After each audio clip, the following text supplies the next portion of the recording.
ਜੰਗ ਨੂੰ ਕਦੀ ਕੋਈ ਅਹਿਮੀਅਤ ਦਿੱਤੀ ਨਹੀਂ ਜਾਣੀ ਚਾਹੀਦੀ, ਪਰ ਜਦੋਂ ਤੁਹਾਡੇ ਉੱਤੇ ਕੋਈ ਤਸ਼ੱਦਦ ਕਰਦਾ ਹੈ, ਜ਼ੁਲਮ ਕਰਦਾ ਹੈ, ਤਾਂ ਉਸ ਜ਼ੁਲਮ ਦੇ ਖਿਲਾਫ ਆਵਾਜ਼ ਚੁੱਕਣਾ ਵੀ ਤੁਹਾਡਾ ਫਰਜ਼ ਬਣਦਾ ਹੈ।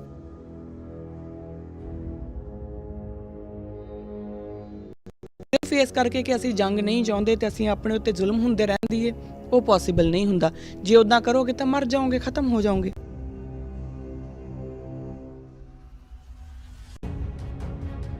ਜਦੋਂ ਤੁਸੀਂ ਆਪਣੇ ਹੀ ਲੋਕਾਂ ਉੱਤੇ ਤੋਪਾਂ ਟੈਂਕਾਂ ਲੈ ਕੇ ਚੜੋਗੇ ਤਾਂ ਫਿਰ ਭਾਈ ਗਲਤੀ ਜਿਹੜੀ ਆ ਉਹ ਸਰਕਾਰ ਦੀ ਆ, ਲੋਕਾਂ ਦੀ ਗਲਤੀ ਨਹੀਂ ਆ।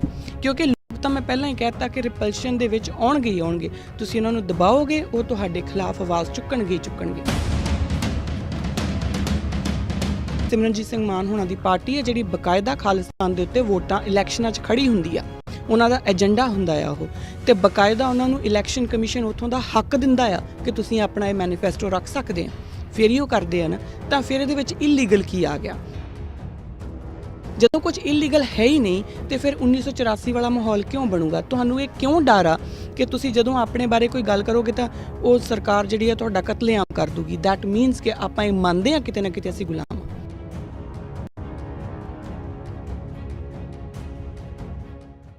ਵਾਹਿਗੁਰੂ ਜੀ ਕਾ ਖਾਲਸਾ, ਵਾਹਿਗੁਰੂ ਜੀ ਕੀ ਫਤਿਹ। ਕਿਰਦਾਰੇ ਖਾਲਸਾ ਦੇ ਅੱਜ ਦੇ ਇਸ ਪ੍ਰੋਗਰਾਮ ਦੇ ਵਿੱਚ ਮੈਂ ਕਿਰਨਪ੍ਰੀਤ ਕੌਰ ਤੁਹਾਡਾ ਸਭ ਦਾ ਬਹੁਤ-ਬਹੁਤ ਸਵਾਗਤ ਕਰਦੀ ਹਾਂ ਜੀ। ਅੱਜ ਦਾ ਜਿਹੜਾ ਪ੍ਰੋਗਰਾਮ ਹੈ, ਅੱਜ ਦਾ ਜਿਹੜਾ ਐਪੀਸੋਡ ਹੈ, ਉਹ ਮੈਂ ਪਿਛਲੀ ਵਾਰੀ ਤੁਹਾਡੇ ਨਾਲ ਇਹ ਗੱਲ ਕੀਤੀ ਸੀਗੀ ਕਿ ਸਾਡਾ ਜਿਹੜਾ ਕੁਐਸਚਨ ਆਨਸਰਸ ਦਾ ਜਿਹੜਾ ਇੱਕ ਐਪੀਸੋਡ ਆ ਉਹ ਓਵਰਡਿਊ ਆ। ਤਾਂ ਅੱਜ ਵਾਲਾ ਜਿਹੜਾ ਪ੍ਰੋਗਰਾਮ ਹੈ ਜਾਂ ਅੱਜ ਦਾ ਜੋ ਐਪੀਸੋਡ ਆ ਆਪਾਂ ਕੁਐਸਚਨ ਆਨਸਰਸ ਦੇ ਉੱਤੇ ਕਰਨਾ ਹੈ। ਮੈਂ ਕੁਐਸਚਨ ਆਨਸਰਸ ਦੀ ਸ਼ੁਰੂਆਤ ਜਿਹੜੀ ਆ ਉਹ ਪਿਛਲੀ ਵਾਰੀ ਕਰ ਦਿੱਤੀ ਸੀਗੀ। ਉਹਦੇ ਵਿੱਚ ਹੀ ਆਪਾਂ ਭਗੌਤੀ ਦਾ ਜਿਹੜਾ ਡਿਸਕਸ਼ਨ ਆ ਉਹਨੂੰ ਅੱਗੇ ਐਕਸਟੈਂਡ ਕੀਤਾ ਸੀਗਾ, ਅਤੇ ਨਾਲ ਮੈਂ ਇੱਕ ਕੁਐਸਚਨ ਜਿਹੜਾ ਆ ਉਹ ਪੁੱਛ ਕੇ ਅਤੇ ਆਪਣਾ ਜਿਹੜਾ ਪ੍ਰੋਗਰਾਮ ਹੈ ਪਿਛਲੇ ਹਫ਼ਤੇ ਉਹ ਸਮਾਪਤ ਕੀਤਾ ਸੀਗਾ। ਜਿਹੜਾ ਮੈਂ ਸਵਾਲ ਕੀਤਾ ਸੀ ਪਿਛਲੀ ਵਾਰੀ ਉਹ ਮੈਂ ਇੱਕ ਵਾਰੀ ਦੁਬਾਰਾ ਕਰ ਦਿੰਦੀ ਹਾਂ ਰਿਪੀਟ, ਕਿਉਂਕਿ ਉਹਦੇ ਉੱਤੇ ਹੀ ਇੱਕ ਬੜਾ ਇੰਟਰਸਟਿੰਗ ਸਵਾਲ ਹੋਰ ਆਇਆ ਜਿਹਦਾ ਮੈਂ ਜਵਾਬ ਦੇਣਾ ਅੱਜ ਹੀ ਜ਼ਰੂਰੀ ਸਮਝਦੀ ਹਾਂ। ਸਵਾਲ ਸੀਗਾ, ਅਰਜੁਨ ਕੋਹਲੀ ਸਾਹਿਬ ਪੁੱਛਦੇ ਸੀ ਸਾਨੂੰ ਕਿ ਨਿਹੰਗ ਸਿੰਘ ਜਿਹੜੇ ਹੈ ਉਹ ਸ਼ਹੀਦੀ ਮਿਸਲਾਂ ਨੂੰ ਮੰਨਦੇ ਨੇ। ਇੱਕ ਸਿੱਖ ਹੋਣ ਦੇ ਨਾਤੇ ਕੀ ਸਾਨੂੰ ਆਪਣੇ ਸ਼ਹੀਦਾਂ ਦੇ ਪੁਨਰ ਜਨਮ ਜਾਂ ਅਵਤਾਰਵਾਦ ਯਾਨੀ ਕਿ ਰੀਇਨਕਾਰਨੇਸ਼ਨ ਨੂੰ ਮੰਨਣਾ ਚਾਹੀਦਾ ਹੈ? ਕਿਉਂਕਿ ਮੇਰੀ ਸਮਝ ਮੁਤਾਬਕ ਜੋ ਗੁਰੂ ਦੇ ਪਿਆਰੇ ਗੁਰੂ ਨੂੰ ਸਮਰਪਿਤ ਹੋ ਗਏ ਉਹਨਾਂ ਨੂੰ ਮੁੜ ਧਰਤੀ 'ਤੇ ਆਉਣਾ ਨਹੀਂ ਪੈਂਦਾ। ਇਹ ਉਹਨਾਂ ਦਾ ਸਵਾਲ ਸੀ, ਅਤੇ ਮੈਂ ਪਿਛਲੇ ਹਫ਼ਤੇ ਤੁਹਾਨੂੰ ਕਿਹਾ ਸੀਗਾ ਕਿ ਇਹ ਜਿਹੜਾ ਸਵਾਲ ਹੈ, ਕਿਉਂਕਿ ਇਹ ਨਿਹੰਗ ਸਿੰਘਾਂ ਵਾਸਤੇ ਸਵਾਲ ਹੈ, ਤਾਂ ਇਸ ਕਰਕੇ ਮੈਂ ਚਾਹੂੰਗੀ ਕਿ ਇਹਦਾ ਜਿਹੜਾ ਜਵਾਬ ਹੈ ਉਹ ਵੀ ਨਿਹੰਗ ਸਿੰਘ ਜਥੇਬੰਦੀਆਂ ਹੀ ਦੇਣ, ਜਾਂ ਉਹ ਕੋਈ ਵੀ ਨਿਹੰਗ ਸਿੰਘ ਸਾਨੂੰ ਕੰਟੈਕਟ ਕਰ ਲੈਣ, ਬੇਸ਼ੱਕ ਫ਼ੋਨ ਕਰਕੇ ਜਾਂ ਈਮੇਲ ਕਰਕੇ ਸਾਨੂੰ ਕੰਟੈਕਟ ਕਰ ਲੈਣ, ਅਤੇ ਇਸ ਜਿਹੜਾ ਸਵਾਲ ਹੈ ਉਹਦਾ ਜਵਾਬ ਉਹ ਦੇਣ, ਕਿਉਂਕਿ ਇਹ ਸਵਾਲ ਉਹਨਾਂ ਵਾਸਤੇ ਹੈ। ਤਾਂ ਮੈਨੂੰ ਕਿਸੇ ਨੇ ਇਹ ਅਗਲਾ ਸਵਾਲ ਮੈਨੂੰ ਇਹ ਪੁੱਛਿਆ ਗਿਆ ਕਿ ਤੁਸੀਂ ਆਪ ਕਿਉਂ ਜਵਾਬ ਨਹੀਂ ਦਿੰਦੇ, ਤੁਸੀਂ ਇਸ ਸਵਾਲ ਦਾ ਜਵਾਬ ਦੇਣ ਤੋਂ ਭੱਜਦੇ ਕਿਉਂ? ਤਾਂ ਮੈਨੂੰ ਇਹਦਾ ਜਵਾਬ ਇਹ ਕੁਐਸਚਨ ਬੜਾ ਇੰਟਰਸਟਿੰਗ ਹੈ, ਅਤੇ ਮੈਨੂੰ ਲੱਗਾ ਕਿ ਮੈਂ ਇਹਦਾ ਜਵਾਬ ਜ਼ਰੂਰ ਦੇਵਾਂ ਕਿ ਮੈਂ ਇਸ ਸਵਾਲ ਦਾ ਜਵਾਬ ਦੇਣ ਤੋਂ ਭੱਜਦੀ ਕਿਉਂ ਆ। ਬੇਸਿਕਲੀ ਮੈਂ ਸਵਾਲ ਦਾ ਜਵਾਬ ਦੇਣ ਤੋਂ ਨਹੀਂ ਭੱਜਦੀ, ਜਾਂ ਇਹ ਐਸਾ ਕੋਈ ਸਵਾਲ ਨਹੀਂ ਹੈ ਕਿ ਜਿਹਦਾ ਮੈਂ ਕਹਾਂ ਕਿ ਮੈਂ ਜਵਾਬ ਦੇਣਾ ਨਹੀਂ। ਬਾਕਾਇਦਾ ਮੈਂ ਤੁਹਾਨੂੰ ਕਹਿ ਰਹੀ ਹਾਂ ਕਿ ਤੁਹਾਡੇ ਕੋਲ ਜਿਸ ਦਾ ਇੱਕ ਪ੍ਰੋਪਰ ਜਵਾਬ ਹੈ ਤਾਂ ਉਹ ਸਾਨੂੰ ਭੇਜੋ, ਤਾਂ ਕਿ ਅਸੀਂ ਇੱਕ ਜਿਹੜਾ ਸਹੀ ਰਿਪਲਾਈ ਹੈ ਨਾ ਉਹ ਦਿੱਤਾ ਜਾਵੇ। ਹੁਣ ਮੈਂ ਇਹ ਜਿਹੜਾ ਸਵਾਲ ਆ ਉਹ ਤੁਹਾਡੀ ਕਚਹਿਰੀ 'ਚ ਸੁੱਟਿਆ ਕਿਉਂ, ਉਹਦੇ ਪਿੱਛੇ ਕੀ ਰੀਜ਼ਨ ਆ, ਉਹ ਮੈਂ ਤੁਹਾਡੇ ਨਾਲ ਸਾਂਝਾ ਕਰ ਲੈਂਦੀ ਹਾਂ।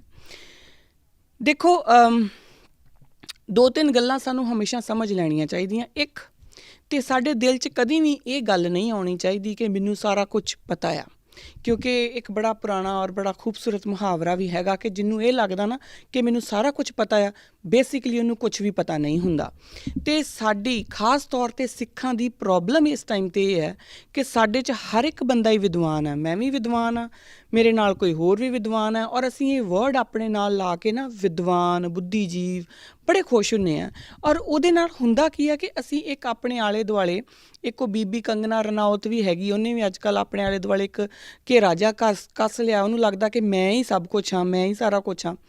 ਤਾਂ ਸਾਨੂੰ ਉਹੋ ਜਿਹਾ ਕੁਛ ਲੱਗਣ ਲੱਗ ਜਾਂਦਾ ਆ ਕਿ ਸਾਨੂੰ ਲੱਗਦਾ ਕਿ ਮੈਨੂੰ ਸਾਰਾ ਕੁਛ ਪਤਾ ਆ, ਜਦ ਕਿ ਇਹ ਕਦੀ ਵੀ ਨਹੀਂ ਹੁੰਦਾ। ਇੱਕ ਇਨਸਾਨ ਨੂੰ ਹਰ ਇੱਕ ਤਰੀਕੇ ਦੀ ਨੌਲੇਜ ਹੋਣਾ ਇਹ ਪੋਸੀਬਲ ਹੀ ਨਹੀਂ ਆ। ਇਹ ਪੋਸੀਬਲ ਨਹੀਂ ਹੈਗਾ ਕਿ ਮੈਨੂੰ ਗੁਰਬਾਣੀ ਦੀ ਨੌਲੇਜ ਵੀ ਹੋਵੇ, ਮੈਨੂੰ ਨਿਹੰਗ ਸਿੰਘਾਂ ਦੀਆਂ ਜਿਹੜੀਆਂ ਪਰੰਪਰਾਵਾਂ ਉਹਨਾਂ ਦੀ ਨੌਲੇਜ ਵੀ ਹੋਵੇ, ਫਿਰ ਮੈਨੂੰ ਕੁਝ ਹੋਰ ਨੌਲੇਜ ਵੀ ਹੋਵੇ, ਮੈਨੂੰ ਹਿਸਟਰੀ।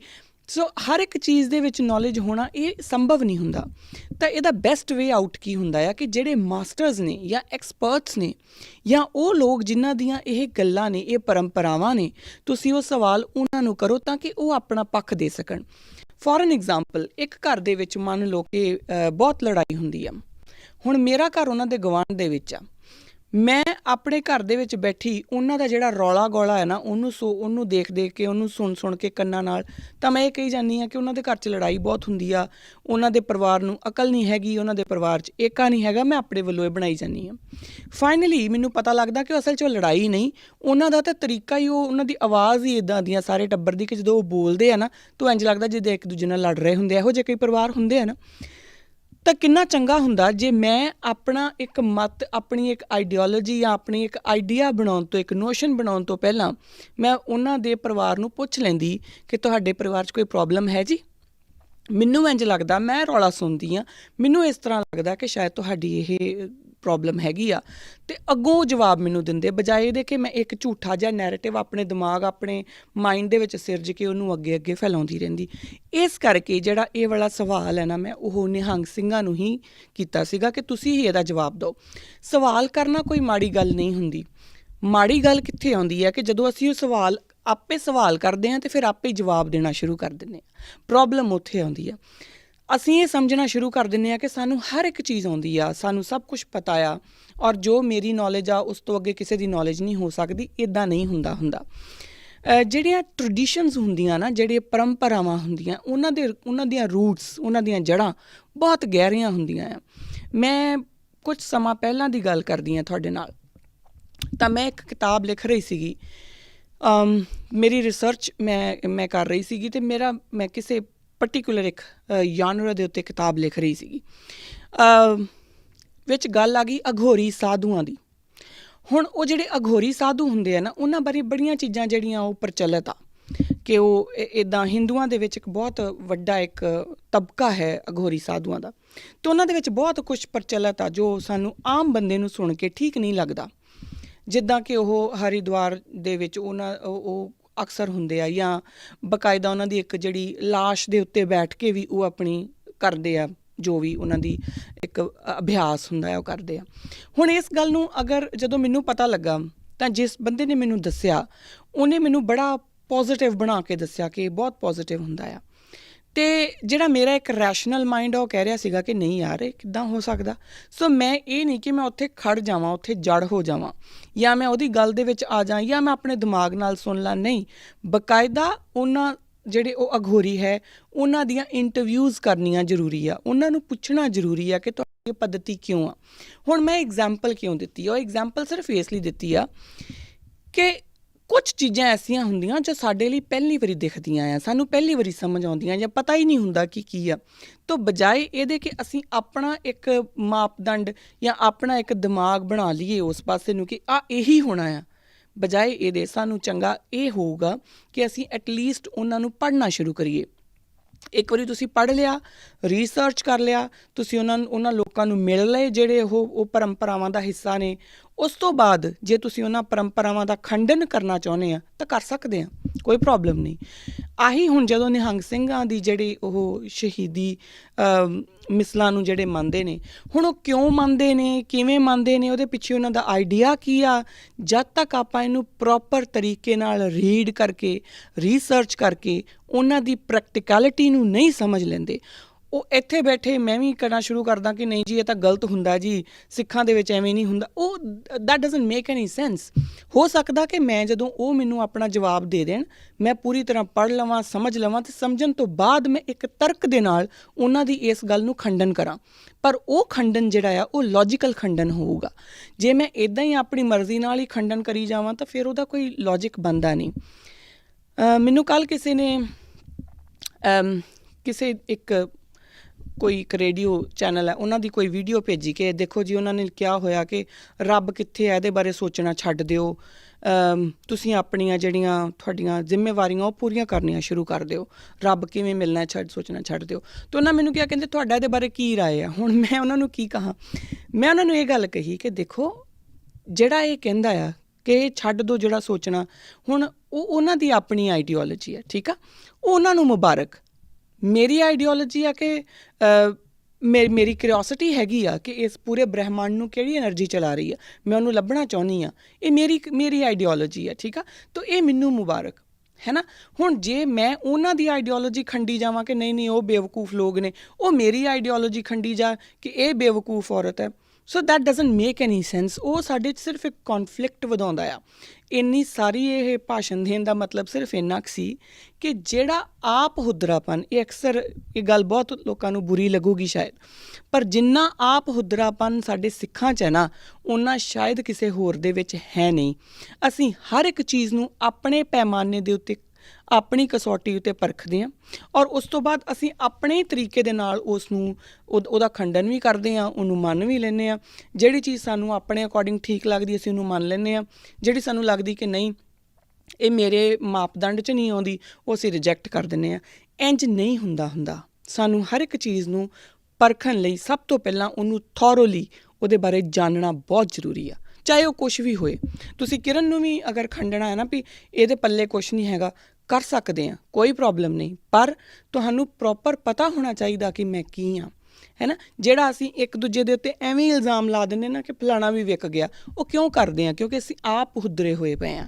ਸਾਨੂੰ ਲੱਗਦਾ ਕਿ ਜੋ ਮੇਰੇ ਦਿਮਾਗ 'ਚ ਆ ਗਈ ਨਾ ਗੱਲ, ਜੇ ਮੈਨੂੰ ਲੱਗ ਰਿਹਾ ਕਿ ਬੰਦਾ ਵਿਕਿਆ ਹੋਇਆ ਤਾਂ ਫਿਰ ਵਿਕਿਆ ਹੀ ਹੋਇਆ, ਉਹ ਅਸੀਂ ਸਟੈਂਪ ਕਰ ਦਿੰਦੇ ਹਾਂ ਉਹਨੂੰ। ਇੰਝ ਨਹੀਂ ਹੁੰਦਾ। ਤੁਸੀਂ ਪਹਿਲਾਂ ਦੇਖੋ ਉਸ ਬੰਦੇ ਦੀਆਂ ਜੜ੍ਹਾਂ ਕੀ ਨੇ। ਔਰ ਹਾਂ, ਇੱਕ ਇਹ ਵੀ ਗੱਲ ਮੈਂ ਇੱਥੇ ਕਹਿ ਦਾਂ, ਜਿਹੜਾ ਮੈਂ ਰਿਸਰਚ ਕਰਨ ਦੀ ਗੱਲ ਕਰਦੀ ਹਾਂ ਨਾ, ਜਿਹੜੀ ਮੈਂ ਰੀਡ ਕਰਨ ਦੀ ਗੱਲ ਕਰਦੀ ਹਾਂ, ਉਹ ਫੇਸਬੁੱਕ, ਵਟਸਐਪ ਅਤੇ ਜਿਹੜੀਆਂ ਵਿਕੀਪੀਡੀਆ ਯੂਨੀਵਰਸਿਟੀ ਹੈ ਇਹਦੇ ਉੱਤੇ ਨਹੀਂ। ਕਿਉਂਕਿ ਵਿਕੀਪੀਡੀਆ ਵੀ ਇੱਕ ਐਸਾ ਪਲੇਟਫਾਰਮ ਆ ਜਿਹਦੇ ਉੱਤੇ ਬਹੁਤ ਸਾਰੀ ਇਨਫੋਰਮੇਸ਼ਨ ਹੁੰਦੀ ਆ, ਬਟ ਉਹ ਇਨਫੋਰਮੇਸ਼ਨ ਨੂੰ ਵੀ ਕ੍ਰੋਸ ਚੈੱਕ ਕਰਨਾ ਬਹੁਤ ਜ਼ਰੂਰੀ ਆ। ਔਰ ਵਟਸਐਪ ਔਰ ਫੇਸਬੁੱਕ ਦੇ ਉੱਤੇ ਤਾਂ ਸਾਰੇ ਆਪਣੇ ਅੱਜ ਕੱਲ੍ਹ ਸਾਰੇ ਹੀ ਗਿਆਨੀ ਆ ਆਪਾਂ, ਅਤੇ ਉਹਦੇ ਉੱਤੇ ਅਸੀਂ ਆਪਣਾ ਗਿਆਨ ਜਿਹੜਾ ਉਹ ਵੰਡਦੇ ਰਹਿੰਦੇ ਹਾਂ। ਸੋ ਬੈਟਰ ਇਹ ਆ ਕਿ ਚਾਹੇ ਸਾਡੇ 'ਚ ਕਿੰਨੀਆਂ ਮਰਜ਼ੀ ਪ੍ਰੋਬਲਮਸ ਹੋਣ, ਸਾਨੂੰ ਲੱਗੇ ਆਹ ਗਲਤ ਆ ਉਹ ਗਲਤ ਆ ਵਾਟ ਐਵਰ, ਪਰ ਆਪਾਂ ਉਹਨੂੰ ਇੱਕ ਪ੍ਰੋਪਰ ਤਰੀਕੇ ਨਾਲ ਸਮਝੀਏ। ਇਸ ਕਰਕੇ ਜਿਹੜਾ ਇਹ ਨਿਹੰਗ ਸਿੰਘਾਂ ਦਾ ਕੁਐਸਚਨ ਹੈ, ਇਹ ਉਹੀ ਪ੍ਰੋਪਰ ਦੱਸ ਸਕਦੇ ਆ। ਕਿਉਂਕਿ ਜੇ ਮੈਂ ਜਵਾਬ ਦੇਣਾ, ਮੰਨ ਲਓ ਕਿ ਸਾਨੂੰ ਇਹਦਾ ਜਵਾਬ 2 ਹਫ਼ਤਿਆਂ ਤੱਕ ਨਹੀਂ ਆਉਂਦਾ, ਫਿਰ ਮੈਂ ਪੜ੍ਹਨਾ ਸ਼ੁਰੂ ਕਰੂੰਗੀ। ਫਿਰ ਮੈਂ ਬਕਾਇਦਾ ਨਿਹੰਗ ਸਿੰਘ ਜਿਹੜੇ ਹੈਗੇ ਆ, ਜੋ ਅਗਰ ਮੇਰੇ ਕੰਟੈਕਟ ਵਿੱਚ ਨਹੀਂ ਵੀ ਨੇ, ਤਾਂ ਮੈਂ ਉਹਨਾਂ ਨੂੰ ਕਿਸੇ ਨਾ ਕਿਸੇ ਤਰੀਕੇ ਨਾਲ ਕੰਟੈਕਟ ਕਰਕੇ ਆਈ ਟਰਾਈ ਟੂ ਅੰਡਰਸਟੈਂਡ ਕਿ ਉਹਨਾਂ ਦੀ ਪਰੰਪਰਾ ਕੀ ਆ, ਉਹ ਪਰੰਪਰਾਵਾਂ ਦੀ ਜੜ੍ਹ ਕਿੱਥੇ ਆ। ਮੈਂ ਇਹ ਬਕਾਇਦਾ ਰਿਸਰਚ ਕਰਕੇ ਤੁਹਾਡੇ ਕੋਲ ਆਨਸਰ ਲੈ ਕੇ ਆਉਂਗੀ ਕਿ ਆਹ ਮੇਰਾ ਰਿਸਰਚਡ ਆਨਸਰ ਹੈ ਜੀ। ਹਵਾ ਦੇ ਵਿੱਚ ਆਨਸਰ ਦੇ ਦੇਣਾ ਇਹ ਮੇਰੇ ਕੋਲੋਂ ਨਹੀਂ ਹੁੰਦਾ। ਇਸ ਕਰਕੇ ਮੈਂ ਇਹ ਸਵਾਲ ਨਿਹੰਗ ਸਿੰਘ ਜਥੇਬੰਦੀਆਂ ਦੇ ਪੱਲੇ 'ਚ ਸੁੱਟਿਆ ਸੀਗਾ। ਅਗਲਾ ਸਵਾਲ ਜੇ ਆਪਾਂ ਉਹਦੇ 'ਤੇ ਆਈਏ, ਉਹ ਹੈ ਅਰਜੁਨ ਕੋਹਲੀ ਹੀ, ਉਹੀ ਜਿਨ੍ਹਾਂ ਦਾ ਪਹਿਲਾ ਸਵਾਲ ਸੀ ਉਹਨਾਂ ਦਾ ਹੀ ਇਹ ਦੂਜਾ ਸਵਾਲ ਹੈ। ਉਹ ਲਿਖਦੇ ਨੇ ਕਿ ਜੰਗ ਨੂੰ ਅਜੇ ਦੇ ਸਮੇਂ ਸਮਾਜ ਯਾਨੀ ਕਿ 2020 ਵਿੱਚ ਸਾਨੂੰ ਕਿੰਨੀ ਕੁ ਜਗ੍ਹਾ ਦੇਣੀ ਚਾਹੀਦੀ ਹੈ? ਕੀ ਅਸੀਂ ਬਹੁਤ ਖੂਨ ਨਹੀਂ ਦੇਖ ਲਿਆ? ਅਸੀਂ ਖਾਲਿਸਤਾਨ ਦੀ ਮੰਗ ਕਰਕੇ ਦੁਬਾਰਾ 1984 ਨਹੀਂ ਸਹੇੜ ਰਹੇ? As per your videos with Makhu sir, Sant Jarnail Singh never wanted Khalistan but Indira Gandhi wanted to give him one. ਹੁਣ ਇਹਦੇ ਵਿੱਚ ਉਹਨਾਂ ਨੇ 3 ਸਵਾਲ ਕੀਤੇ ਆ, ਅਤੇ 3 ਸਵਾਲਾਂ ਦੇ ਜਿਹੜੇ ਹੈਗੇ ਆ ਉਹ ਅਲੱਗ-ਅਲੱਗ ਆਨਸਰਸ ਆ। ਇਹੀ ਚੀਜ਼ ਜਿਹੜੀ ਆਪਾਂ ਨੂੰ ਸਮਝਣੀ ਪਊਗੀ। ਸਾਨੂੰ ਆਪਣੇ ਕੁਐਸਚਨਸ ਡੀਕੋਡ ਕਰਨੇ ਪੈਣਗੇ। ਅਸੀਂ ਇੱਕੋ ਸਾਹ 'ਚ ਐਡੇ ਵੱਡੇ ਸਵਾਲ ਕਰ ਜਾਂਦੇ ਹਾਂ, ਔਰ ਇੰਨੀਆਂ ਵੱਡੀਆਂ ਆਪਾਂ ਬੁਝਾਰਤਾਂ ਪਾ ਜਾਂਦੇ ਹਾਂ ਕਿ ਪਤਾ ਨਹੀਂ ਲੱਗਦਾ ਹੈ ਨਾ ਕਿ ਇਹਦਾ ਜਵਾਬ ਕੀ ਹੋਊਗਾ। ਇੱਕ ਬੰਦਾ ਇੰਝ ਹੀ ਆਪਣੀ ਕਿਸੇ ਜਗ੍ਹਾ ਦੇ ਉੱਤੋਂ ਬੋਲਦਾ ਆ, ਤਾਂ ਉਹ ਕਹਿੰਦਾ ਜੀ ਰੱਬ ਨਹੀਂ ਹੁੰਦਾ, ਰੱਬ ਕੁਦਰਤ ਹੁੰਦੀ ਆ। ਆਲ ਰਾਈਟ, ਹੁਣ ਉਹਨੂੰ ਜਿਹੜਾ ਇਹ ਸਵਾਲ ਆ ਜਾਂ ਇਹ ਸਟੇਟਮੈਂਟ ਆ ਵਾਟ ਐਵਰ, ਹੁਣ ਮੇਰੇ ਵਰਗਾ ਬੰਦਾ ਜਦੋਂ ਉੱਥੇ ਖੜ੍ਹਾ ਹੋਊਗਾ ਤਾਂ ਮੈਂ ਉਹਨੂੰ ਕਿੱਦਾਂ ਡੀਕੋਡ ਕਰੂੰਗੀ? ਮੈਂ ਕਹੂੰਗੀ ਫਾਈਨ, ਕੁਦਰਤ ਕੀ ਹੁੰਦੀ ਆ? ਅਤੇ ਜੇ ਉਹ ਆ ਪੂਰਾ ਨੇਚਰ ਨੂੰ ਕੁਦਰਤ ਕਿਹਾ ਜਾ ਰਿਹਾ ਆ, ਤਾਂ ਇਹ ਨੇਚਰ ਕੀ ਆ? ਇਹ ਕਿੱਦਾਂ ਹੋ ਗਿਆ ਕਿ ਇੱਕੋ ਤਰ੍ਹਾਂ ਦਾ ਜਦੋਂ ਉਹ ਜਿਹਨੂੰ ਆਪਾਂ ਕਹਿੰਦੇ ਹਾਂ ਬਿਗ ਬੈਂਗ ਥਿਊਰੀ, ਇੱਕੋ ਤਰ੍ਹਾਂ ਦਾ ਕੋਲੀਜਨ ਹੋਈ ਅਤੇ ਉਹਦੇ ਵਿੱਚੋਂ ਅਲੱਗ-ਅਲੱਗ ਤਰ੍ਹਾਂ ਦੀ ਚੀਜ਼ਾਂ ਕਿੱਦਾਂ ਬਣ ਗਈਆਂ? ਇਹ ਕਿੱਦਾਂ ਹੋ ਗਿਆ ਕਿ ਇੱਕੋ ਸਮੁੰਦਰ 'ਚ ਰਹਿਣ ਵਾਲੀਆਂ ਮੱਛੀਆਂ ਦੇ ਆਕਾਰ ਵੱਖਰੇ ਨੇ, ਰੰਗ ਵੱਖਰੇ ਨੇ, ਔਰ ਉਹਨਾਂ ਦੇ ਖਾਣ ਦੀਆਂ ਹੈਬਿਟਸ ਵੱਖਰੀਆਂ ਨੇ? ਮੈਂ ਇਹ ਸਾਰੇ ਸਵਾਲਾਂ ਨੂੰ ਉਸੇ ਇੱਕ ਸਵਾਲ ਦਾ ਹਿੱਸਾ ਲੱਭੂੰਗੀ। ਇਹ ਕਿਵੇਂ ਆ? ਬੇਸ਼ੱਕ ਮੈਗਨੈਟਿਕ ਫੀਲਡ ਹੈਗਾ, ਮੈਗਨੈਟਿਕ ਫੀਲਡ ਚਲਾ ਰਿਹਾ, ਪਰ ਇਹ ਮੈਗਨੈਟਿਕ ਫੀਲਡ ਕਦੋਂ ਖ਼ਤਮ ਹੋਊਗਾ? ਕਦੋਂ ਧਰਤੀ ਕਲੈਪਸ ਕਰ ਜੂਗੀ? ਇਹ ਸਾਰੇ ਸਵਾਲ ਮੇਰੇ ਦਿਮਾਗ 'ਚ ਆਉਣਗੇ। ਫਿਰ ਮੈਂ ਇਹਨਾਂ ਦੇ ਜਵਾਬ ਲੱਭਣੇ ਸ਼ੁਰੂ ਕਰੂੰਗੀ। ਉਹ ਜਵਾਬ ਲੱਭਦੇ ਫਿਰ ਮੈਨੂੰ ਲੱਗੂਗਾ ਕਿ ਅੱਛਾ ਹੁਣ ਮੈਂ ਕੁਦਰਤ ਨੂੰ ਸਮਝ ਲਿਆ, ਹੁਣ ਮੈਂ ਕਾਦਰ ਵੱਲ ਜਾਵਾਂ। ਸੋ ਇਹ ਆਪਣੇ ਜਿਹੜੇ ਸਵਾਲ ਹੁੰਦੇ ਆ ਨਾ, ਜਾਂ ਜਿਹੜੀਆਂ ਸਾਡੀਆਂ ਸਟੇਟਮੈਂਟਸ ਹੁੰਦੀਆਂ, ਉਹਦੇ 'ਚ ਇੰਨੀਆਂ ਕੁ ਲੇਅਰਸ ਹੁੰਦੀਆਂ ਕਿ ਆਪਾਂ ਨੂੰ ਉਹਨਾਂ ਲੇਅਰਸ ਨੂੰ ਆਪਾਂ ਅੱਖੋਂ ਪਰੋਖੇ ਕਰ ਦਿੰਦੇ ਹਾਂ। ਜਿਹੜਾ ਇਹ ਸਵਾਲ ਵੀ ਅਰਜੁਨ ਕੋਹਲੀ ਸਾਹਿਬ ਨੇ ਕੀਤਾ, ਉਹਦੇ 'ਚ 3 ਕੁਐਸਚਨਸ ਨੇ ਔਰ ਤਿੰਨਾਂ ਨੂੰ ਅਲੱਗ-ਅਲੱਗ ਤਰੀਕੇ ਨਾਲ ਦੇਖਣਾ ਪਊਗਾ। ਪਹਿਲਾ ਸਵਾਲ ਜਿਹੜਾ ਉਹਨਾਂ ਦਾ ਹੈਗਾ, ਉਹ ਕਹਿੰਦੇ ਨੇ ਕਿ ਜਿਹੜਾ 2020 ਦੇ ਵਿੱਚ ਵੌਰ ਯਾਨੀ ਕਿ ਜੰਗ ਨੂੰ ਕਿੰਨੀ ਕੁ ਜਗ੍ਹਾ ਦੇਣੀ ਚਾਹੀਦੀ ਆ। ਦੂਸਰਾ ਸਵਾਲ ਉਹਨਾਂ ਦਾ ਹੈ ਕਿ ਖਾਲਿਸਤਾਨ ਦੀ ਮੰਗ ਕਰਕੇ ਕੀ ਅਸੀਂ ਦੁਬਾਰਾ 1984 ਨਹੀਂ ਸਹੇੜ ਰਹੇ? ਇਹ ਦੂਜਾ ਸਵਾਲ ਮੈਂ ਦੇਖਦੀ ਹਾਂ। ਤੀਸਰਾ ਉਹਨਾਂ ਦਾ ਹੈ ਕਿ Sant ji never wanted Khalistan but Indira Gandhi wanted to give him one. ਹੁਣ ਇਹ 3 ਸਵਾਲ ਨੇ ਮੇਰੇ ਹਿਸਾਬ ਨਾਲ ਅਲੱਗ-ਅਲੱਗ, ਉਹਨਾਂ ਨੇ ਇੱਕੋ ਸਵਾਲ ਹੀ ਕੀਤਾ ਬਟ ਇਹ 3 ਅਲੱਗ-ਅਲੱਗ ਸਵਾਲ ਨੇ। ਇਹਨਾਂ ਦੇ ਆਨਸਰ ਵੀ ਤਿੰਨਾਂ ਲੇਅਰਸ ਦੇ ਵਿੱਚ ਹੀ ਦਿੱਤੇ ਜਾਣਗੇ। ਫਸਟ ਜਿਹੜਾ ਆਨਸਰ ਹੈ ਉਹ ਹੈ ਵੌਰ। 2020 ਦੇ ਵਿੱਚ ਜਿਹੜੀ ਜੰਗ ਹੈ ਉਹ ਕਿੰਨੀ ਕੁ ਜਾਇਜ਼ ਹੈ? ਕਿਆ ਆਪਾਂ ਬਹੁਤ ਸਾਰਾ ਖੂਨ ਨਹੀਂ ਦੇਖ ਲਿਆ? ਕੋਹਲੀ ਸਾਹਿਬ ਇੱਕ ਗੱਲ ਯਾਦ ਰੱਖੋ ਕਿ ਜਦੋਂ ਤੋਂ ਹਿਊਮਨ ਸੱਭਿਅਤਾ ਸ਼ੁਰੂ ਹੋਈ ਆ, ਉਦੋਂ ਤੋਂ ਹੀ ਜੰਗਾਂ ਜਿਹੜੀਆਂ ਨੇ ਉਹ ਚਾਲੂ ਰਹੀਆਂ ਨੇ। ਉਹਦਾ ਕਾਰਨ ਕੀ ਆ? ਹਾਂ, ਉਹਨਾਂ ਦਾ ਮੈਗਨੀਟਿਊਡ ਵੱਡਾ ਛੋਟਾ ਹੋ ਸਕਦਾ, ਕਿਉਂਕਿ ਜਦੋਂ ਕਬੀਲਿਆਂ ਵਿੱਚ ਰਹਿੰਦੇ ਸੀ ਉਦੋਂ ਕਬੀਲੇ ਇੱਕ ਦੂਜੇ ਨਾਲ ਭਿੜਦੇ ਸੀਗੇ। ਜਦੋਂ ਥੋੜ੍ਹੇ ਵੱਡੇ ਹੋ ਗਏ, ਦੇਸ਼ ਬਣ ਗਏ, ਫਿਰ ਦੇਸ਼ ਭਿੜਨੇ ਸ਼ੁਰੂ ਹੋ ਗਏ। ਜਦੋਂ ਫਿਰ ਕੌਂਟੀਨੈਂਟ ਬਣ ਗਏ, ਫਿਰ ਕੌਂਟੀਨੈਂਟ ਭਿੜਨੇ ਸ਼ੁਰੂ ਹੋ ਗਏ। ਫੋਰਸਿਸ ਬਣ ਗਈਆਂ, ਹੈ ਨਾ, ਅਲਾਈਜ਼ ਬਣ ਗਏ, ਫਿਰ ਉਹ ਅਲਾਈਜ਼ ਭਿੜਨੇ ਸ਼ੁਰੂ ਹੋ ਗਏ। ਸੋ ਬੇਸਿਕਲੀ ਜਿਹੜੀ ਵੌਰ ਹੈ ਨਾ, ਜਿਹੜੀ ਜੰਗ ਹੈ, ਉਹ ਇਨਸਾਨ ਦੇ ਨਾਲ ਮੁੱਢ ਕਦੀਮ ਤੋਂ ਰਹੀ ਆ। ਜਿਹੜੀ ਦੁਨੀਆ ਦੀ ਪਹਿਲੀ ਜੰਗ ਜਿਹੜੀ ਹੋਈ ਆ, ਉਹ ਮੈਸੋਪੋਟਾਮੀਅਨ ਸਿਵਲਾਈਜੇਸ਼ਨ ਦੇ ਵਿੱਚ ਆਪਾਂ ਦੇਖੀ। ਉਹ ਸਾਡੇ ਕੋਲ ਰਿਕਾਰਡਡ ਮੈਸੋਪੋਟਾਮੀਅਨ ਸਿਵਲਾਈਜੇਸ਼ਨ ਦੀ ਜੰਗ ਜਿਹੜੀ ਹੈ ਉਹ ਹੈ। ਉਹਦੇ ਵਿੱਚ ਜਦੋਂ ਸਾਰਗਨ ਸਾਰਗਨ ਦਾ ਗ੍ਰੇਟ ਜਿਹਨੂੰ ਬੋਲਦੇ ਆ, ਆਖੜ ਦਾ, ਉਹ ਬਕਾਇਦਾ ਆਪਣਾ ਇੱਕ ਯੂਨੀਫਾਈਡ ਟੈਰੀਟਰੀ ਬਣਾ ਲੈਂਦਾ, ਜਿਹਨੂੰ ਅਕੈਡੀਅਨ ਐਮਪਾਇਰ ਵੀ ਕਿਹਾ ਜਾਂਦਾ ਆ। ਉਹ ਅਕੈਡੀਅਨ ਐਮਪਾਇਰ ਬਣਾਉਣ ਤੋਂ ਬਾਅਦ ਵੀ ਕਿਤੇ ਨਾ ਕਿਤੇ ਆਪਰੈਸ਼ਨ, ਰੈਬੇਲੀਅਨ ਉਹ ਰਿਹਾ, ਹੈ ਨਾ। ਕੁਛ ਬਾਗੀ ਹੋ ਗਏ, ਫਿਰ ਉਹਨਾਂ ਨੂੰ ਉਹਨਾਂ ਬਾਗੀਆਂ ਨੂੰ ਦਬਾਉਣ ਦੇ ਲਈ ਲੜਾਈ ਲੱਗ ਗਈ। ਸੋ ਮੈਸੋਪੋਟਾਮੀਅਨ ਸਿਵਲਾਈਜੇਸ਼ਨ ਤੋਂ ਵੀ ਆਪਣੇ ਕੋਲ ਇਹਦੀ ਗੱਲ ਆਉਂਦੀ ਆ।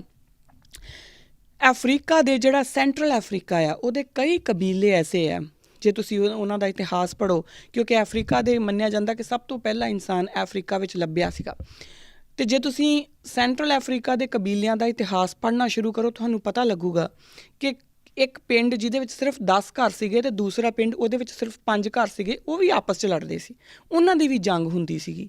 ਹੁਣ ਇਹ ਜੰਗ ਜਿਹੜੀ ਹੈ ਨਾ, ਇਹ ਕਿਉਂ ਹੁੰਦੀ ਆ, ਇਹ ਸਮਝਣਾ ਬੜਾ ਜ਼ਰੂਰੀ ਆ।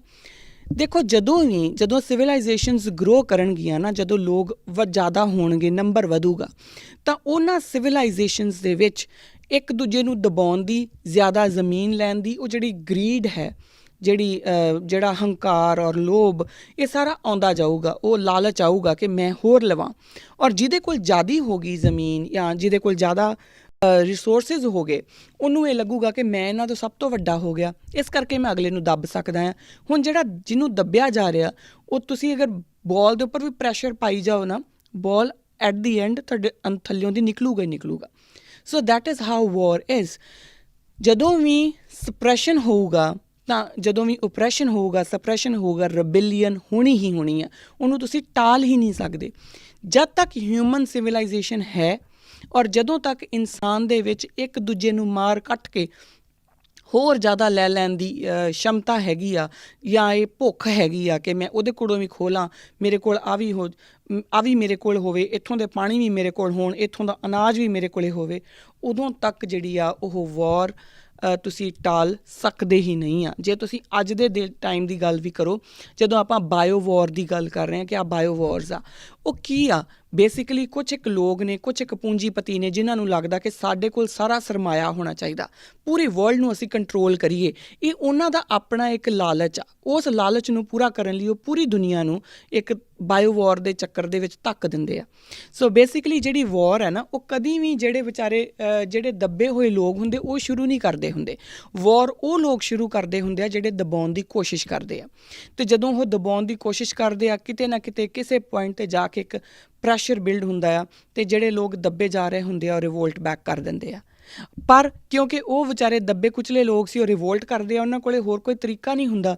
ਪਹਿਲਾਂ ਉਹ ਆਪਣਾ ਭੀਖ ਮੰਗਦੇ ਆ, ਜਾਂ ਜਿੱਦਾਂ ਅੱਜ ਕੱਲ੍ਹ ਆਪਾਂ ਧਰਨੇ ਵੀ ਲਾ ਰਹੇ ਹਾਂ, ਉਸ ਤਰੀਕੇ ਨਾਲ ਵੀ ਕੰਮ ਕਰਦੇ ਆ। ਬਟ ਜਦੋਂ ਉਹਨਾਂ ਨੂੰ ਲੱਗਦਾ ਕਿ ਨਥਿੰਗ ਇਜ਼ ਪੋਸੀਬਲ, ਫਿਰ ਉਹ ਆਰਮਡ ਰਿਵੋਲਟ ਸ਼ੁਰੂ ਕਰਦੇ ਆ।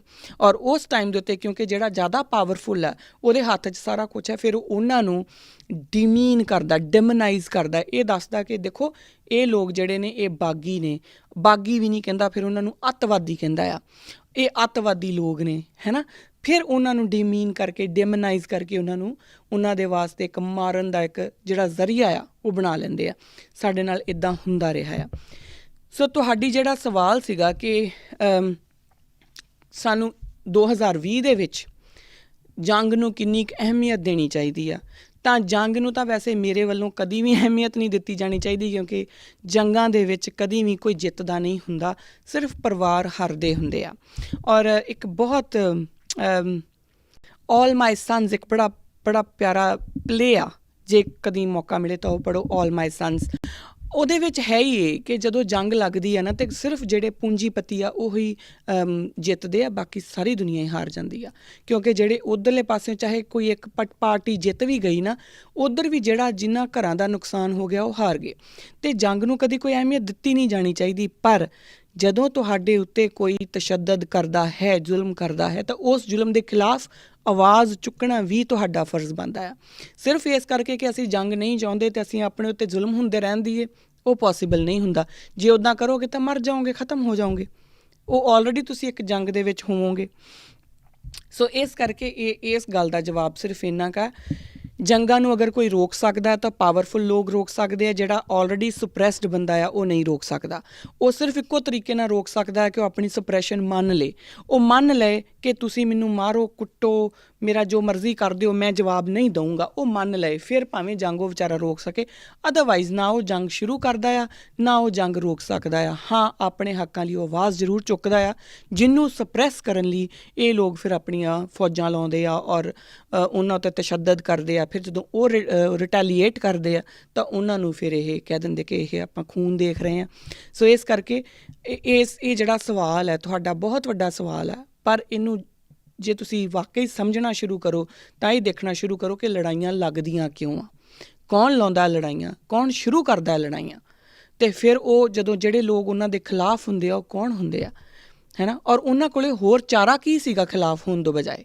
ਇਹ ਚੀਜ਼ਾਂ ਆਪਾਂ ਨੂੰ ਦੇਖਣੀਆਂ ਪੈਣਗੀਆਂ। ਅਗਲਾ ਸਵਾਲ ਜਿਹੜਾ ਤੁਹਾਡਾ ਸੀਗਾ ਉਹ ਹੈ ਖਾਲਿਸਤਾਨ ਦੀ ਮੰਗ। ਹੁਣ ਮੈਂ ਇਹਦੇ ਸਹੀ ਜਾਂ ਗਲਤ ਵਾਲੇ ਪਾਸੇ ਨਹੀਂ ਜਾਂਦੀ, ਉਹ ਇੱਕ ਅਲੱਗ ਆਈਡੀਓਲੋਜੀਕਲ ਬਹਿਸ ਆ, ਕਿਉਂਕਿ ਇਹ ਅਲੱਗ-ਅਲੱਗ ਤਰ੍ਹਾਂ ਦੇ ਲੋਕਾਂ ਉੱਤੇ ਡਿਪੈਂਡ ਕਰੂਗਾ। ਕਿਸੇ ਨੂੰ ਲੱਗੂਗਾ ਕਿ ਹਾਂ ਬਿਲਕੁਲ ਸਹੀ ਸੀ, ਕਿਸੇ ਨੂੰ ਲੱਗੂਗਾ ਨਹੀਂ ਸੀ, ਕਿਸੇ ਨੂੰ ਕੁਛ ਵੀ। ਪਰ ਜਿਹੜਾ ਤੁਹਾਡਾ ਸਵਾਲ ਹੈ ਉਹ ਹੈ ਕਿ ਕਿਆ ਖਾਲਿਸਤਾਨ ਦੀ ਮੰਗ ਕਰਕੇ ਅਸੀਂ ਦੁਬਾਰਾ 1984 ਨਹੀਂ ਸਹੇੜ ਰਹੇ।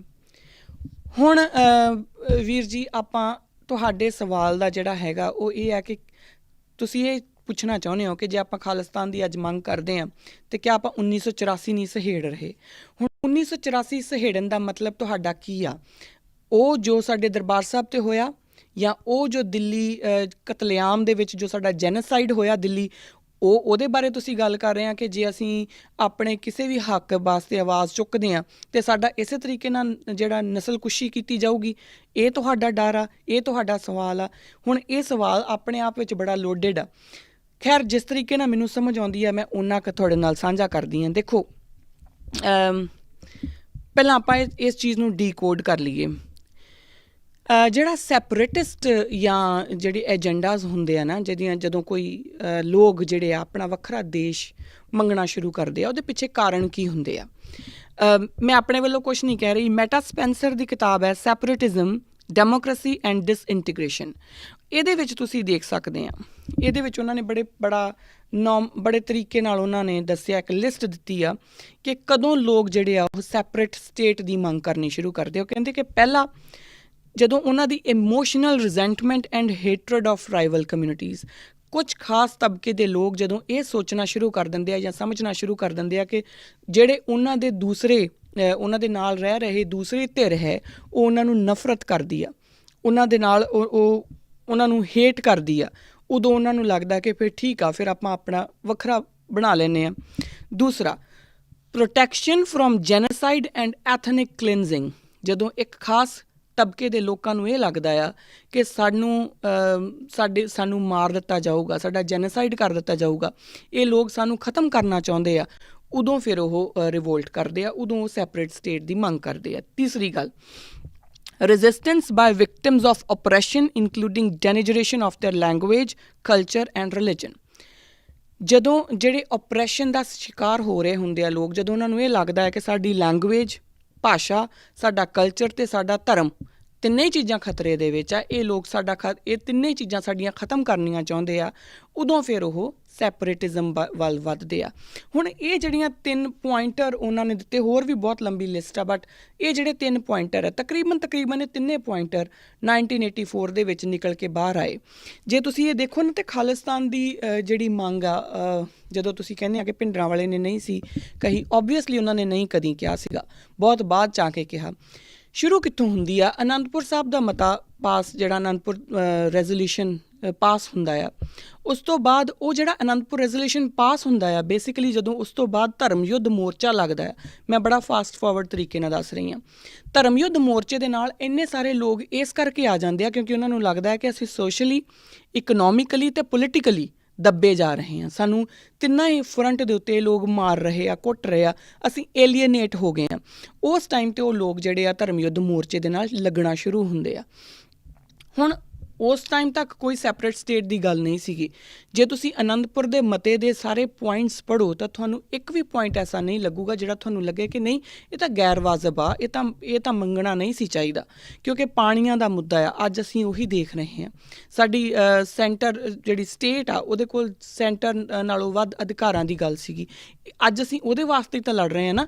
ਆਪਾਂ ਲੈਂਗੁਏਜਸ ਡਿਫਰੈਂਟ ਕਰ ਦਿੱਤੀਆਂ ਪਰ ਲੜ ਤਾਂ ਅਸੀਂ ਉਹਦੇ ਵਾਸਤੇ ਹੀ ਰਹੇ ਹਾਂ। ਸਾਨੂੰ ਅੱਜ ਇਹੀ ਚਾਹੀਦਾ ਆ ਕਿ ਸਾਡੇ ਕੋਲ ਜਿਹੜੇ ਸਾਡੇ ਫੈਸਲੇ ਆ, ਅੱਜ ਜਿਹੜੇ ਗਾਣੇ ਆ, ਫਸਲਾਂ ਦੇ ਫੈਸਲੇ ਕਿਸਾਨ ਕਰੂਗਾ, ਇਹੀ ਤਾਂ ਉਦੋਂ ਮੰਗਾਂ ਸੀਗੀਆਂ, ਇਹੀ ਤਾਂ ਮੰਗਾਂ ਦੇ ਵਾਸਤੇ ਧਰਮ ਯੁੱਧ ਮੋਰਚਾ ਲੱਗਾ ਸੀ, ਹੈ ਨਾ।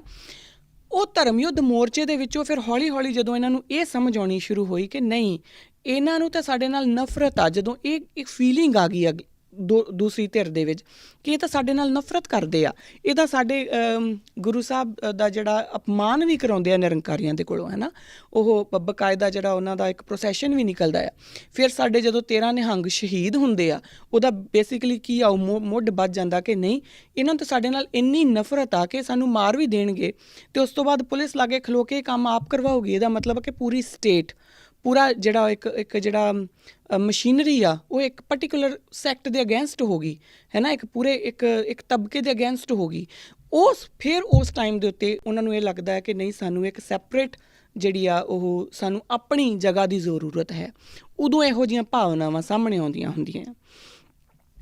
ਹੁਣ ਤੁਹਾਡਾ ਜਿਹੜਾ ਹੈਗਾ ਕਿ ਫਿਰ ਉਸ ਤੋਂ ਬਾਅਦ 1984 ਹੁੰਦਾ ਕੀ ਆ, ਉਸ ਤੋਂ ਬਾਅਦ ਫਿਰ ਆਪਣੇ ਆਪ ਹੀ ਇੱਕ ਚੱਕਰਵਿਊਹ ਰਚਿਆ ਜਾਂਦਾ ਆ। ਉਸ ਚੱਕਰਵਿਊਹ ਦੇ ਵਿੱਚ ਫਿਰ ਦਰਬਾਰ ਸਾਹਿਬ ਦੇ ਉੱਤੇ ਬਾਕਾਇਦਾ ਅਟੈਕ ਪਲੈਨਡ ਤਰੀਕੇ ਨਾਲ ਕਰਾਇਆ ਜਾਂਦਾ ਆ। ਫਿਰ ਦਿੱਲੀ ਜਿਹੜਾ ਸਾਡੀ ਨਸਲਕੁਸ਼ੀ ਕੀਤੀ ਜਾਂਦੀ ਆ। ਬੇਸਿਕਲੀ ਜਦੋਂ ਤੁਸੀਂ ਕਿਸੇ ਦੇ ਬਾਹਰ ਨਿਸ਼ਾਨ ਲਾ ਕੇ ਉਹਨਾਂ ਨੂੰ ਮਾਰਨਾ ਸ਼ੁਰੂ ਕਰਦੇ ਆ, ਦੈਟ ਮੀਨਸ ਤੁਸੀਂ ਉਹਨਾਂ ਨੂੰ ਖ਼ਤਮ ਕਰਨਾ ਚਾਹੁੰਦੇ ਆ, ਤੁਸੀਂ ਉਹਨਾਂ ਦਾ ਜੈਨੋਸਾਈਡ ਕਰਨਾ ਚਾਹੁੰਦੇ ਆ। ਉਹ ਸਾਰੀਆਂ ਚੀਜ਼ਾਂ, ਹੁਣ ਇਹਦੇ ਵਿੱਚ ਤੁਸੀਂ ਇਹ ਦੱਸੋ ਕਿ ਕਿਤੇ ਵੀ ਖਾਲਿਸਤਾਨ ਦੀ ਮੰਗ ਦੇ ਨਾਲ ਜੈਨੋਸਾਈਡ ਦਾ ਕਿੱਥੇ ਕੋਈ ਲਿੰਕ ਸੀਗਾ? ਖਾਲਿਸਤਾਨ ਦੀ ਮੰਗ ਤਾਂ ਹੋਈ ਨਹੀਂ ਸੀਗੀ। ਇਹ ਤਾਂ ਸਾਰਾ ਕੁਝ ਇੱਕ ਬਿਲਟ ਅਪ ਕੀਤਾ ਗਿਆ ਸੀਗਾ। ਔਰ ਇਸੇ ਤਰੀਕੇ ਨਾਲ ਜਿਹੜੀ ਸਟੇਟ ਆ ਉਹ ਕਰਦੀ ਹੁੰਦੀ ਆ, ਜਦੋਂ ਉਹਨਾਂ ਨੇ ਕਿਸੇ ਨੂੰ ਐਲੀਮੀਨੇਟ ਕਰਨਾ ਹੁੰਦਾ ਨਾ, ਫਿਰ ਉਹਦੇ ਉੱਤੇ ਠੱਪੇ ਲਾਉਣੇ ਸ਼ੁਰੂ ਕਰ ਦਿੰਦੀ ਹੁੰਦੀ ਆ ਕਿ ਇਹ ਜਿਹੜਾ ਆ ਉਹ ਅੱਤਵਾਦੀ ਆ। ਉਹ ਫਿਰ ਠੱਪੇ ਲਾ ਕੇ ਫਿਰ ਤੁਹਾਡੇ ਨਾਲ ਗੱਲ ਕਰਦੀ ਹੁੰਦੀ ਆ। ਸੋ ਜਦੋਂ ਗਵਰਨਮੈਂਟ, ਹੁਣ ਉਸੇ ਕਿਤਾਬ ਜਿਹਦੀ ਗੱਲ ਦਾ ਮੈਂ ਪਹਿਲਾਂ ਕੀਤੀ, ਮੈਟਾ ਸਪੈਂਸਰ ਦੀ ਕਿਤਾਬ ਦੇ ਵਿੱਚ, ਉਹਦੇ ਵਿੱਚ ਉਹ ਦੱਸਦੇ ਕਿ ਗਵਰਨਮੈਂਟ ਕਿੱਦਾਂ ਰਿਐਕਟ ਕਰ ਸਕਦੀ ਆ ਜਦੋਂ ਸੈਪਰੇਟ ਸਟੇਟ ਦੀ ਗੱਲ ਚੱਲੇ। ਉਹ ਕਿੱਦਾਂ ਰਿਐਕਟ ਕਰਦੀ ਆ? ਉਹ ਕਹਿੰਦੇ ਪਹਿਲਾਂ ਤਾਂ ਜਾਂ ਤਾਂ ਉਹ ਸੈਪਰੇਟਿਸਟ ਡਿਮਾਂਡ ਮੰਨ ਜਾਵੇ ਕਿ ਠੀਕ ਆ ਜੀ, ਤੁਸੀਂ ਨਹੀਂ ਸਾਡੇ ਨਾਲ ਰਹਿਣਾ ਚਾਹੁੰਦੇ, ਓਕੇ, ਤੁਸੀਂ ਆਪਣਾ ਵੱਖਰਾ ਲੈ ਲਓ। ਹੁਣ ਇੰਡੀਅਨ ਗਵਰਨਮੈਂਟ ਇੱਦਾਂ ਨਹੀਂ ਕਰਦੀ। Improve the circumstances of disadvantage minorities, ਜਿਹੜੀਆਂ ਮਾਈਨੋਰਿਟੀਜ਼ ਨੂੰ ਲੱਗਦਾ ਆ ਕਿ ਸਾਡੇ ਨਾਲ ਧੋਖਾ ਹੋ ਰਿਹਾ, ਧੱਕਾ ਹੋ ਰਿਹਾ, ਉਹਨਾਂ ਦੀ ਕੰਡੀਸ਼ਨਸ ਨੂੰ ਇੰਪਰੂਵ ਕਰ ਦੇਵੇ। ਇਹ ਕਿੱਡਾ ਵਧੀਆ ਸੀਗਾ ਕਿ ਜਦੋਂ ਅਨੰਦਪੁਰ ਦਾ ਮਤਾ ਪਾਸ ਹੋਇਆ ਤਾਂ ਉਸੇ ਟਾਈਮ 'ਤੇ ਅਗਰ ਗਵਰਨਮੈਂਟ ਵਾਕਈ ਹੀ ਇਹਦਾ ਕੋਈ ਹੱਲ ਚਾਹੁੰਦੀ ਤਾਂ ਉਹ ਇਕੱਠੇ ਹੁੰਦੇ, ਉਹ ਕਹਿੰਦੇ ਕਿ ਠੀਕ ਹੈ ਜੀ, ਆਹ ਗੱਲਾਂ ਤੁਹਾਡੀਆਂ ਜਾਇਜ਼ ਆ, ਅਸੀਂ ਮੰਨਦੇ ਹਾਂ। ਜਿਹੜੀਆਂ ਗੱਲਾਂ ਉਹਨਾਂ ਨੂੰ ਜਾਇਜ਼ ਨਹੀਂ ਸੀ ਲੱਗਦੀਆਂ, ਇੱਕ ਟੇਬਲ 'ਤੇ ਆ ਕੇ ਉਹ ਬਕਾਇਦਾ ਉਹਨਾਂ ਲੀਡਰਸ ਨੂੰ ਸਮਝਾਉਂਦੇ ਕਿ ਦੇਖੋ ਆਹ ਮੰਗਾਂ ਤੁਹਾਡੀਆਂ ਜਾਇਜ਼ ਨਹੀਂ ਆ। ਉਹ ਨਾ ਮੰਨਦੇ, ਸ਼ਾਇਦ ਇਹ ਇੰਨੀ ਦੂਰ ਤੱਕ ਜਾਂਦਾ ਹੀ ਨਾ। ਪਰ ਗਵਰਨਮੈਂਟ ਨੇ ਜਦੋਂ ਕੰਨ ਹੀ ਨਹੀਂ ਕੀਤੇ ਕਿ ਅਸੀਂ ਤੁਹਾਡੀ ਗੱਲ ਸੁਣਦੇ ਹੀ ਨਹੀਂ, ਫਿਰ ਧਰਮ ਯੁੱਧ ਮੋਰਚਾ ਲੱਗਦਾ ਨਾ ਉਹਦੇ ਵਾਸਤੇ ਹੀ। ਸੋ ਇੱਥੇ ਵੀ ਜਿਹੜੀ ਉਹ ਉਸ ਟਾਈਮ ਦੀ ਇੰਡੀਅਨ ਗਵਰਨਮੈਂਟ ਜਿਹੜੀ ਸੀ, ਜਦੋਂ ਕਾਂਗਰਸ ਦੀ ਸਰਕਾਰ, ਉਸ ਟਾਈਮ 'ਤੇ ਫੇਲ ਹੋ ਗਈ। ਉਹ ਮਾਈਨੋਰਿਟੀਜ਼ ਦੀਆਂ ਸਰਕਮਸਟੈਂਸਿਸ ਨੂੰ ਇੰਪਰੂਵ ਕਰਨ ਦੀ ਬਜਾਏ ਹੋਰ ਐਗਰਾਵੇਟ ਕਰਦੀ ਗਈ ਇਹ ਕੌਨਫਲਿਕਟ। ਅਗਲੀ ਗੱਲ, adopt asymmetric federalism where different states have different relations, ਕਿ ਇੱਕ ਤਰ੍ਹਾਂ ਦਾ ਫੈਡਰਲਿਜ਼ਮ ਅਲੱਗ ਜਿਹਾ ਬਣਾ ਦਿਓ ਕਿ ਜਿਹੜੀ ਸਟੇਟ, ਕਿਸੇ ਸਟੇਟ ਦਾ ਕਿਸੇ ਤਰੀਕੇ ਦਾ ਸੈਂਟਰ ਦੇ ਨਾਲ ਰਿਲੇਸ਼ਨ ਹੋਊਗਾ। ਜਿਹੜੀਆਂ ਜ਼ਿਆਦਾ ਮੰਗਦੀਆਂ ਅਧਿਕਾਰ ਉਹਨਾਂ ਨੂੰ ਵੱਧ ਦੇ ਦਿਓ, ਜਿਹੜੀਆਂ ਨਹੀਂ ਮੰਗਦੀਆਂ ਉਹਨਾਂ ਨੂੰ ਘੱਟ ਦੇ ਦਿਓ। That's how it works. ਉਹ ਏਸਿਮੈਟ੍ਰਿਕ ਫੈਡਰਲਿਜ਼ਮ ਵੀ ਨਹੀਂ ਕੀਤਾ ਗਿਆ, ਧੱਕੇ ਨਾਲ ਚੀਜ਼ਾਂ ਨੂੰ ਤੁਹਾਡੇ ਉੱਤੇ ਥੋਪਿਆ ਗਿਆ। ਹੁਣ ਇਹਨਾਂ ਸਾਰੀਆਂ ਇਹ ਗਵਰਨਮੈਂਟ ਦੇ ਤਰੀਕੇ ਹੁੰਦੇ ਆ, ਜੋ ਕਿ ਮੈਟਾ ਸਪੈਂਸਰ ਨੇ ਲਿਖੇ ਆ ਕਿ ਇਸ ਤਰੀਕੇ ਨਾਲ ਗਵਰਨਮੈਂਟ, ਕੋਈ ਵੀ ਗਵਰਨਮੈਂਟ ਜਿਹੜੀ ਆ ਉਹ ਸੈਪਰੇਟਿਜ਼ਮ ਨੂੰ ਟੈਕਲ ਕਰਦੀ ਹੁੰਦੀ ਆ। ਪਰ ਇੱਥੇ ਕਿਤੇ ਵੀ ਇਹ ਨਹੀਂ ਲਿਖਿਆ ਕਿ ਉਹਨਾਂ ਦੇ ਲੋਕਾਂ ਨੂੰ ਮਾਰ ਦਿੰਦੀ ਹੁੰਦੀ ਆ। ਜਦੋਂ ਤੁਸੀਂ ਆਪਣੇ ਹੀ ਲੋਕਾਂ ਉੱਤੇ ਤੋਪਾਂ ਟੈਂਕਾਂ ਲੈ ਕੇ ਚੜ੍ਹੋਗੇ ਤਾਂ ਫਿਰ ਭਾਈ ਗਲਤੀ ਜਿਹੜੀ ਆ ਉਹ ਸਰਕਾਰ ਦੀ ਆ, ਲੋਕਾਂ ਦੀ ਗਲਤੀ ਨਹੀਂ ਆ। ਕਿਉਂਕਿ ਲੋਕ ਤਾਂ ਮੈਂ ਪਹਿਲਾਂ ਹੀ ਕਹਿ ਦਿੱਤਾ ਕਿ ਰਿਪਲਸ਼ਨ ਦੇ ਵਿੱਚ ਆਉਣਗੇ ਹੀ ਆਉਣਗੇ। ਤੁਸੀਂ ਉਹਨਾਂ ਨੂੰ ਦਬਾਓਗੇ, ਉਹ ਤੁਹਾਡੇ ਖਿਲਾਫ ਆਵਾਜ਼ ਚੁੱਕਣਗੇ ਹੀ ਚੁੱਕਣਗੇ। ਸੋ ਇਸ ਕਰਕੇ ਜਿਹੜਾ ਸਾਡੀ ਪ੍ਰੋਬਲਮ ਪਤਾ ਕੀ ਆ, ਸਾਨੂੰ ਇਹ ਲੱਗਦਾ ਆ ਕਿ ਸਾਡੀਆਂ ਜਿੰਨੀਆਂ ਵੀ ਜੋ ਕੁਛ ਵੀ ਸਾਡੇ 'ਤੇ ਹੋਇਆ ਨਾ, ਸਾਨੂੰ ਇੰਝ ਲੱਗਦਾ ਕਿ ਸਾਰਾ ਕੁਛ ਸਾਡੇ ਕਰਕੇ ਹੀ ਹੋਇਆ, ਬਾਕੀ ਸਾਰਾ ਕੁਛ ਤਾਂ ਠੀਕ ਹੀ ਸੀਗਾ। ਅਸੀਂ ਹਮੇਸ਼ਾ ਜੇ ਦੇ ਵਿੱਚ ਫਸ ਕੇ ਰਹਿ ਜਾਂਦੇ ਹਾਂ। ਜੇ ਸੰਤ ਜਰਨੈਲ ਸਿੰਘ ਭਿੰਡਰਾਂਵਾਲੇ ਜਿਹੜੇ ਹੈਗੇ ਆ ਉਹ ਦਰਬਾਰ ਸਾਹਿਬ ਨਾ ਜਾਂਦੇ, ਅਟੈਕ ਨਹੀਂ ਸੀ ਹੋਣਾ।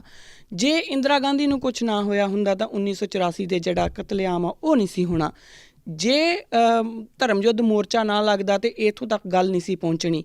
ਜੇ ਉਸ ਤੋਂ ਬਾਅਦ ਜਿਹੜੇ ਸਾਡੇ ਕੁਛ ਲੋਕ ਜਿਹੜੇ ਆ ਉੱਥੋਂ ਦਰਬਾਰ ਸਾਹਿਬ 'ਚੋਂ ਨਿਕਲ ਕੇ ਆ ਗਏ, ਜੇ ਉਹ ਨਾ ਨਿਕਲ ਕੇ ਆਏ ਹੁੰਦੇ ਤਾਂ ਇੰਨੇ ਮੁੰਡੇ ਨਹੀਂ ਸੀ ਮਰਨੇ।